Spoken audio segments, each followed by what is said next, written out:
Chat ജിപിടിയും ജെമിനിയും ഒക്കെ നോക്കി മെഡിസിനും സപ്ലിമെന്റും കഴിക്കുന്നവരാണ്, അതിന്റെ ഡോസ് ഒക്കെ നോക്കുന്നവരാണ് നിങ്ങളെങ്കിൽ നിങ്ങൾ ചെയ്യുന്നത് വളരെ ഡേഞ്ചർ ആയിട്ടുള്ള ഒരു കാര്യമാണ്. ഇന്നലെ എന്റെ ഒരു ഡോക്ടർ ഫ്രണ്ടുമായിട്ട് സംസാരിക്കുന്ന സമയത്ത് അവരുടെ ഒ പിയിൽ വന്നൊരു പേഷ്യന്റിനെ പറ്റി പറയുമായിരുന്നു. അപ്പൊ ഈ പേഷ്യന്റിന് പ്രിസ്ക്രിപ്ഷൻ കൊടുത്ത സമയത്ത് പേഷ്യന്റ് തിരിച്ചു ചോദിക്കുകയാണ് ഇത്ര, ജെമിനി പറഞ്ഞത് ഈ മെഡിസിനും ഡോസും അല്ലല്ലോ എന്ന്.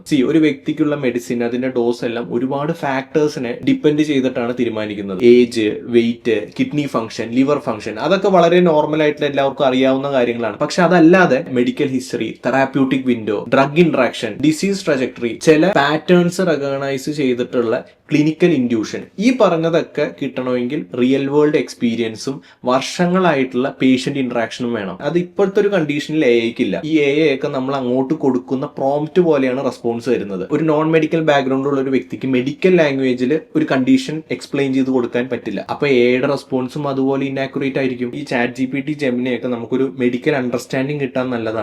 ലൈക്ക് നമുക്കൊരു ഡ്രഗിനെ കുറിച്ച് മനസ്സിലാക്കുക, അത് എങ്ങനെയാണ് നമ്മുടെ ബോഡിയിൽ വർക്ക് ചെയ്യുന്നത്, അതിന്റെ ഇന്ററാക്ഷൻ ഒക്കെ മനസ്സിലാക്കാൻ വളരെയധികം നല്ലതാണ്. പക്ഷെ ഒരു മെഡിസിന്റെ ഡോസിന്റെ കാര്യത്തിലേക്കൊക്കെ വരുമ്പോൾ ഒരു മെഡിക്കൽ പ്രൊഫഷണലിന്റെ ക്ലിനിക്കൽ എക്സ്പീരിയൻസിനെ നമ്മൾ ട്രസ്റ്റ് ചെയ്യുക, അതാണ് വേണ്ടത്.